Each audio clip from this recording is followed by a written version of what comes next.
Thanks once again for bringing us into your home for this last of three messages on resilient leadership. This past week we had our 10th, maybe, church council meeting via Zoom. It was an amazing meeting. You have amazing leaders. The reports we heard were fantastic. The United Methodist Women reported that in 2020 they raised the same amount for missions that they had in 2019, over $11,000. Grace UMW takes seriously the command of Jesus to do to the least of these from Matthew 25, hearing the cries of women, children, and youth, and constantly looking for ways to support them through the organizations that exist for that very purpose. And then next we heard from Jill Rye about the Grace Committee on Religion and Race, and she gave us their purpose, their strategies, all the ways they are participating in this battle against racism, as is charged to us all in our baptism vows and in the goals of our Northern Illinois Conference. Jill's compassion for people is evident in all that she does. And then an amazing report from Lara Stanton, who got together with Pastor Daniel a few weeks ago and a few others to try to inventory all of the mission efforts at Grace so that we could better support and coordinate and communicate them all as a church.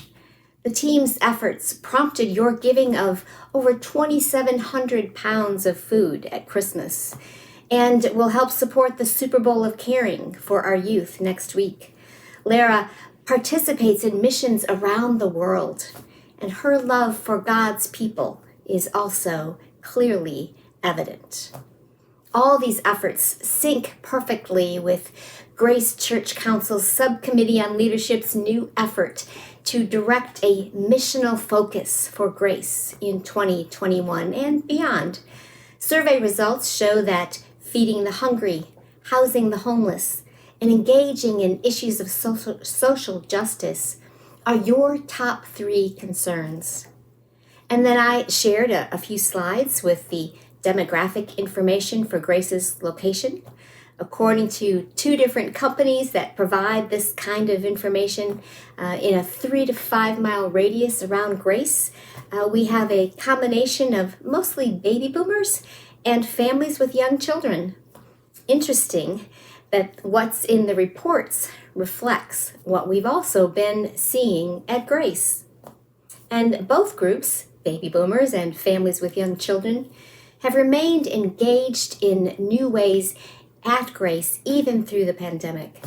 Over the past several months, our boomers have conquered Zoom.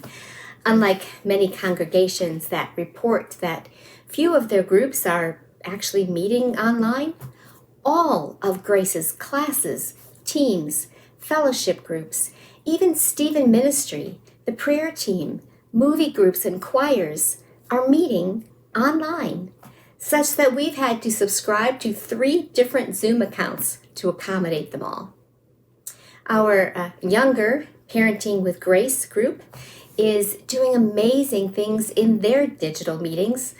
Last week, they gathered about 14 families to make hummus and brownies together via Zoom. Their next meeting will be an online game night. So fun things can happen on Zoom as well. We celebrate an increase in attendance since we've gone digital.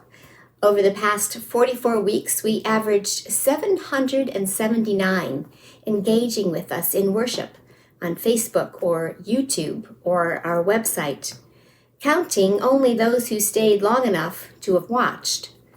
Of course, this means 779 IP addresses or computers that log on. That's what we can count.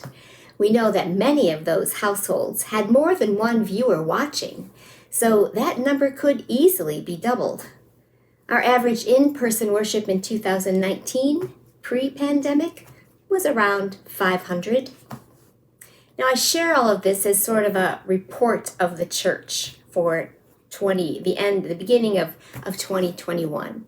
I think it's exciting, but also I want to present what is before us as both an opportunity and a responsibility to find ways to love and care for these online viewers and to provide pathways to connect them with God and one another, to grow in our faith with them, to engage with us in serving others, whether or not you ever come to the building. We have witnessed the birth of a new church, really. Call it hybrid if you like. One group I saw calls it phygital, digital and physical combined. And all indications are it's not going away. We will not go back to the way things were. Now, that's not to say we won't gather again in person. We will. Joyfully, we will. But we will also do so alongside those who will remain connected with us electronically. Connecting those who are not with us physically will no longer be an afterthought or an as we have time and resources proposition, but part of our ministry. No longer a we should do this, but or we can't not, but I can't not do this. We'll have to find the resources for this to happen. Those long connected with grace have discovered what it is, I think, that we most miss during this past year, and that is doing things with others, enjoying that parallel movement as you engage side by side in an activity with someone. We miss the side-by-side perspective that has been all but replaced with a face-to-face view. The casual ribbing and crosstalk, sitting next to the same person at each meeting and asking how they're doing, standing in the parking lot after the meeting to process the latest goings-on, joining together in Holy Communion. None of that is really possible on Zoom. These are the things that build relationships. We've been all about relationship at Grace for a long time, and it is this longing to be back together that has prompted us to find new ways to do so. And I believe it's what has kept us together as a church. Relationship is our why. And we come by that naturally because relationship is God's why. In 2009, Simon Sinek, author and speaker, published a book called Start With Why. In it, he described what was then becoming a new way of doing business, replacing some of the ruthless, profit-driven tendencies of the 80s with a greater concern for people. In the book, Sinek describes what he calls the golden circle. Imagine 3 concentric circles with the outer ring representing what a company does. Most companies begin their marketing by describing what they do or what they sell. Inside the what ring is another ring marked how. Some companies go beyond the what to give their customers information about how they do what they do, how their product might be unique or superior to their competitors' products. The problem with this approach is that neither the what or the how are motivators that change behavior in people you're trying to reach. For Sinek, what drives change is communicating why you do what you do. Being able to find people who share that motivation, who will join you in your journey. Always having someone who has your back along the way. Leaders who believe they are loved by God respond by loving God in return and by loving others with equal intention. These leaders can't not lead, and they are easy to follow. All of the leaders who shared at the council meeting went beyond describing what they were doing and how they were doing it.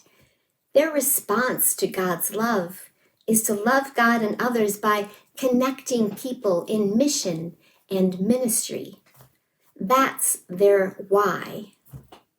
As Todd Bolzinger writes, resilient leaders endure through resistance because of the deep care they have for people in pain in the world and the deep belief that their organization, institution, or congregation is meant to meet those needs. At the end of the council meeting, we had to turn for a few moments to discuss the budget. Of course, the news that everyone wants to hear is that we came out of 2020 in pretty good shape. We came out even, and that is good news. But that's not to say that we made our budget. Our expenses were down by about $130,000, which was a good thing, since our contributions were also down by about $130,000. That's about 10% below the $1.3 million spending plan presented at the beginning of 2020. But we could still say goodbye to 2020, knowing we did our best under these unusual circumstances and that God is good. But now we enter 2021. We haven't yet approved a budget, and in fact, council members agreed at this last meeting to freeze our spending to 2020 levels for a total annual spending plan of $1.2 million, $130,000 below last year's.